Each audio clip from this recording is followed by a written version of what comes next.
Stanford University. Thank you. And I'm going to make a dish today. I could have been one of a million different dishes, but the dish we're going to make today is all about getting people driven towards not necessarily protein, but the other side of the plate. So driving towards more plant-based diet. And the demonstration features what Greg Drescher likes to call that flip that he's talked about, where in this particular situation there's like a chicken satay and there's a salad, and you would want the satay, but if you ordered it you would just get a large plate full of meat. But if you ordered the salad, you'd still want the satay. So this is this sort of flip concept where we're going to create the salad, and the garnish or the tasty little bits that you crave so much are going to be on top. So you get a little bit of what you want and a lot of what you should have, what you need. Okay? So that's the idea behind this salad. It's really got three components to it. One is a sauce, which brings all the flavors of this noodle salad together. The other is the actual craveable little grilled bits of chicken that I started while you were out on break, just to get a little head start and get them caramelized. And then the third is what I think is the most interesting part is the salad composition itself and all the different tastes and textures that go together to make it. So let's get started. The first thing I wanted to show you was just making this very, very simple sauce. It's a Vietnamese sauce, and when we talk about creating craveable flavors, there are some techniques involved. And one of them is using this age-old tool, the mortar and pestle. Because if you take garlic and chilies and you just chop it up and you mix it together to make a dressing, it'll taste like one thing. But if you actually put it in a mortar and pestle and crush the ingredients together, that crushing opens up all the cells and it gives you this burst of flavor that is completely different from if you just chopped up the ingredients. So that's the first thing I'm going to do, is I'm going to put some very simple ingredients in this mortar and pestle, grind them up, and make this very simple sauce that you can make within a few moments. So the first thing is some garlic. So here on the garlic, the thing to watch out for here, is inside the clove of garlic. Sometimes there's a germ, that little sprout that's on the inside, and that can be kind of bitter. So we take that out before we use the garlic, just to make sure we don't have any sort of bitter flavors in there. That goes in the mortar, and then I have some of these really nice Thai chilies, Thai red chilies. These are quite fiery, quite potent. I'll just slice those up a little bit, and I'm thinking, for one salad, probably one chili is enough. This is a situation where you can always add more, but once you add too much, you can't take them out. So I always just start with one. And then we'll go ahead and we'll just grind that up. And I don't know, Kevin, if you can get in here, you can see that with the camera. You can sort of see. It doesn't have to be super finely ground, but trying to make a little bit of a paste with those ingredients. So the chilies and the garlic. And we always say that to have things in balance flavor-wise and to create sort of deliciousness in a dish, it's not sufficient just to have something that's sour or salty or sweet. You really need a combination of those things in equal proportion, in balance. So this sauce really balances those things. It has sweetness, it has saltiness, it has sourness, and it has a bit of astringency from the garlic and from the chilies. So turn that off. So that's, can you see that? Can you get in there, Kevin? You can see that, it's ground up. Nice paste. And then there's three other ingredients that go in here, and I have them here in front of me. So this is palm sugar, right? This is what palm sugar normally looks like, and it comes in different sort of size blocks. It's just the sap from palm fronds. It's put into a little wooden mold and let dry or cure like that. And here I've chopped it up a little bit just to get the process sort of started. So I'm going to use palm sugar in this particular dressing. You could use brown sugar. That works totally fine as well. Okay. So that's my sweet component, if this is to be a palette of flavors. And then this is fresh lime juice. So that's my sour component. And then this is fish sauce, which is my salty component. So I've got my sweet, sour, salt, and astringency or bitter already in the mortar and pestle here. So I'll start with adding some of this palm sugar into the mortar and just grind that up a little bit more. And it's pretty soft. It's not really hard, so it grinds up pretty easily. But if you were doing this at home, a little trick is to that container that has the big piece of palm sugar in there, just put a couple of drops of water in there, snap a lid on it, and within a couple of hours, you'll see the whole thing sort of dissolves, and you can almost use it like a syrup. So I've ground up the sugar, the palm sugar. Now I'll go ahead and add the sour component, which is the lime juice. And just sort of stir that in. And then I can add my salt flavor, which is the fish sauce. And usually takes a little bit less of this than the other ingredients, because this is quite potent, right? And people are like, oh, fish sauce. Yeah, I'm not a big fan of fish, or I don't like those fermented flavors. The interesting thing is, once you put it in this nuoc cham sauce, it's the sum of the parts is much greater than the individual ingredients, and you don't really taste fish sauce. If you've correctly balanced it, you should taste neither sweet, nor salt, nor sour, nor bitter. What you taste is something else, which is elevated to a new level by the combination of all those ingredients. So we put those in, and then you have to sort of judiciously taste to see if you have the balance right.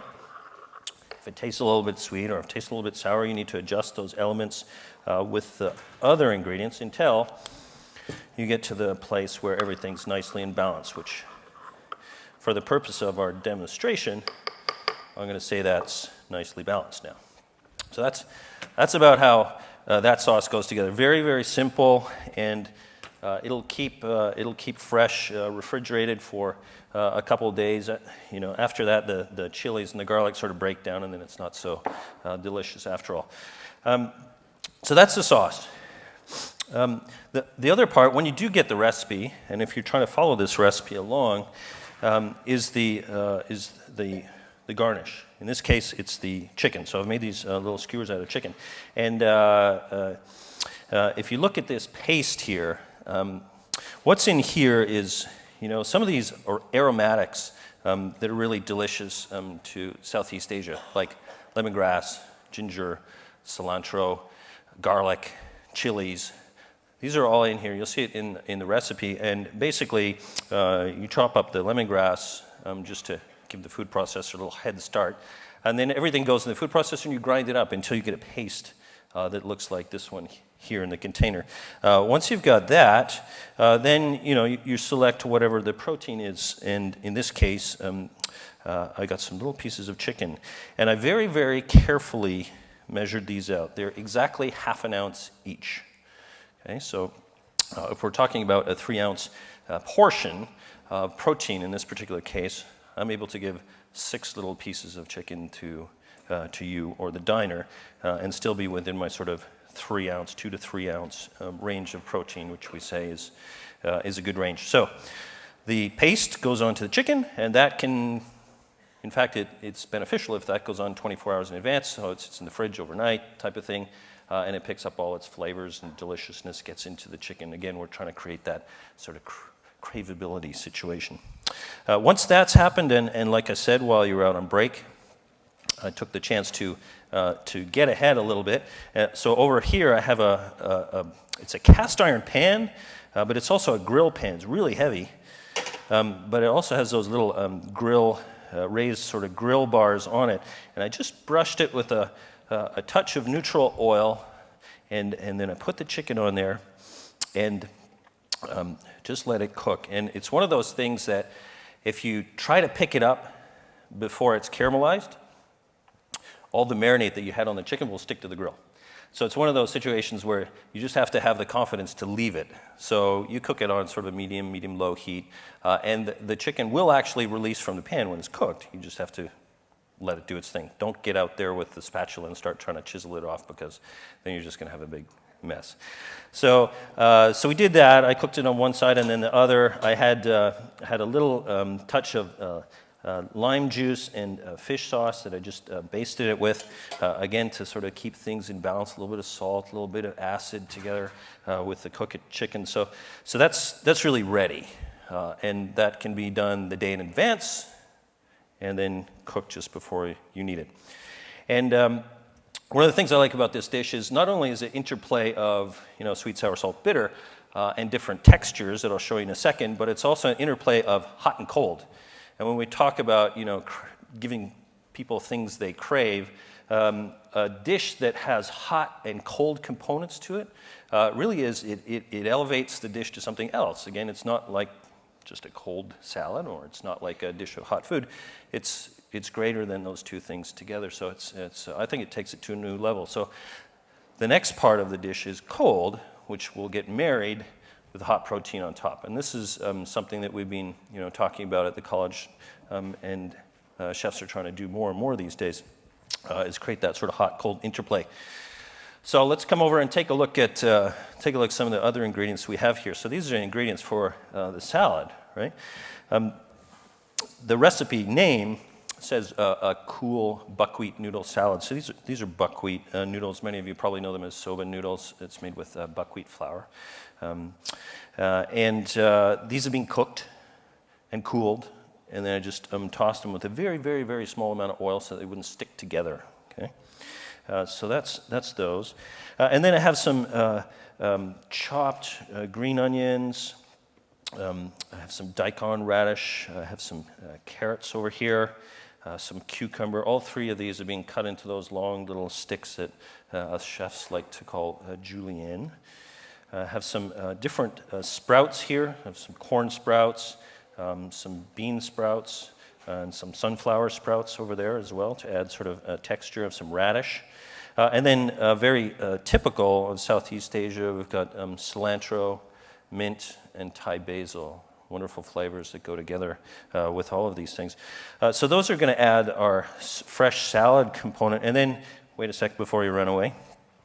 And then again, we have aromatic ingredients over here. So we have some ginger, because ginger, in a salad adds a real sort of nice fresh pop flavor to it. Ginger, some sesame seeds, a touch of sesame oil, and then a little bit of sriracha chili sauce just to give a little bit of background heat to the whole thing. So that's sort of the palette of ingredients that go into the noodle salad. And of course, when you make this salad, you'll have certain things, you won't have other things, and you can add and subtract however you like.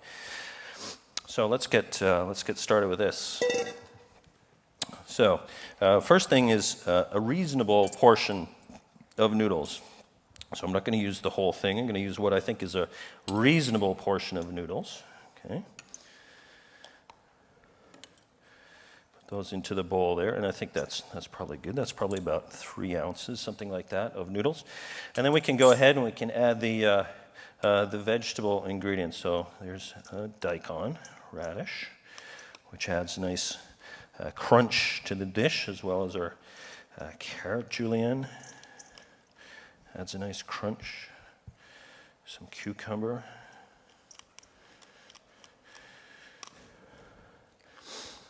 And then green onions, or scallions as they're commonly called here.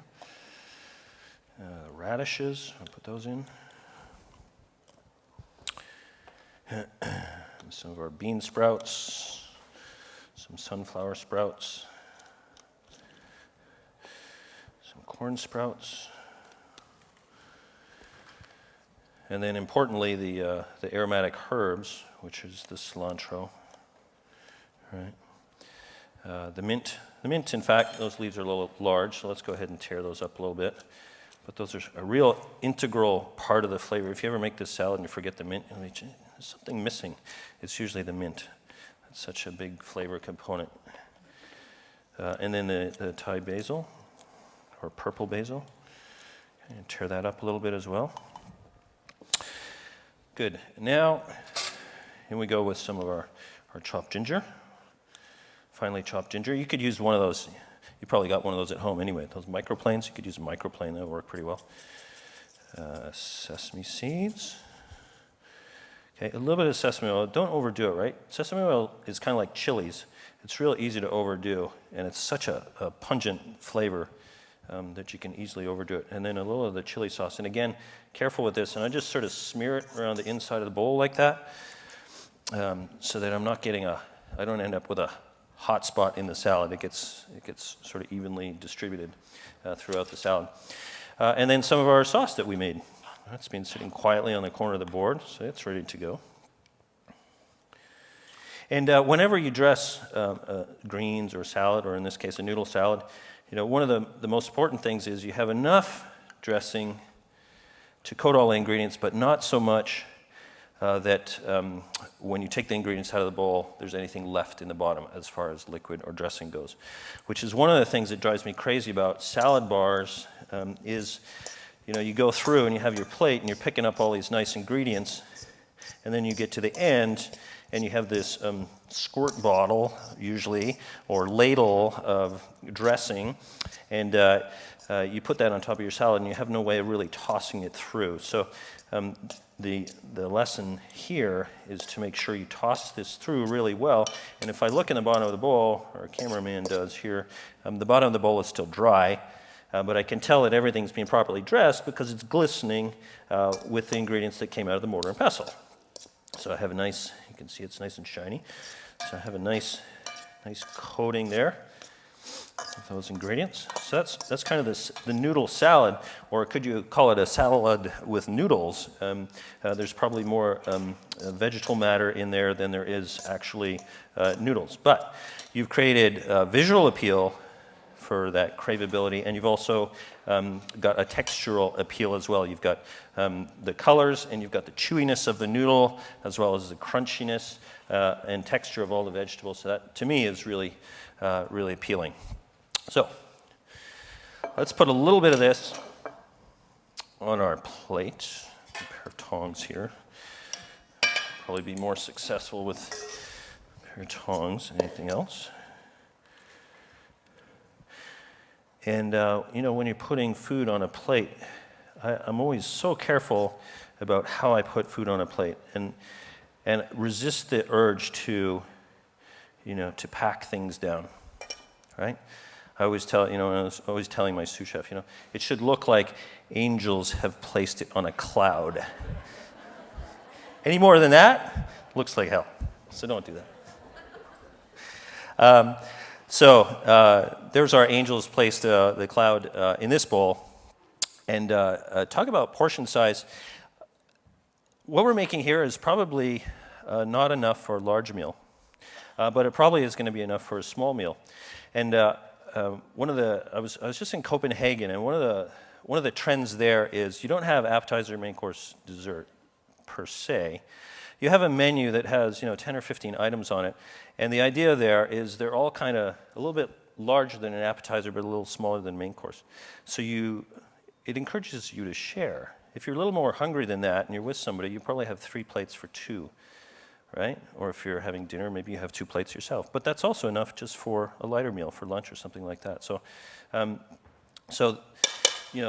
that's a question for is for you all, the acceptability of doing things like that, or are people so locked into, having to have appetizer, main course, and dessert that we can't change that sort of menu messaging? I don't know. That's a question for food service in the future. See how we go. So we can garnish this, as we say, with our chicken. Now, it seems, relative to the size of the salad, right, that there's probably a fair amount of protein there, right? But it is only 6. I'm not even going to use 6. I'm going to put 5 half-ounce pieces of protein in there because I think that's more than adequate, right? And then I also have here, you can zoom in with the camera, I have a bunch of other craveable items which add color and texture here. So I'm just going to garnish this a little bit. This is a crispy fried shallots, which adds crispiness, of course. We have some beautiful cherry tomatoes here, these tiny little pearl tomatoes that we can add to this dish. And they give us a nice balance of acidity in the dish, which is great. I pickled a little bit of daikon here with a little bit of turmeric, so we can add that to our dish as well. We're wrapping up, you bet. And peanuts, of course. A little bit of peanuts for crunch. And some crispy threads of ginger. And last but not least, we have a little bit of green onions or scallions here. So I tried to create something that is visually appealing, but also has that sort of craveability aspect to it from the point of view. You can smell the aroma of the grilled chicken, and the sort of deliciousness of that draws you into the dish. But you have a nicely balanced dish with plenty of vegetables and good things for you. Okay? Excellent. All right. For more, please visit us at stanford.edu.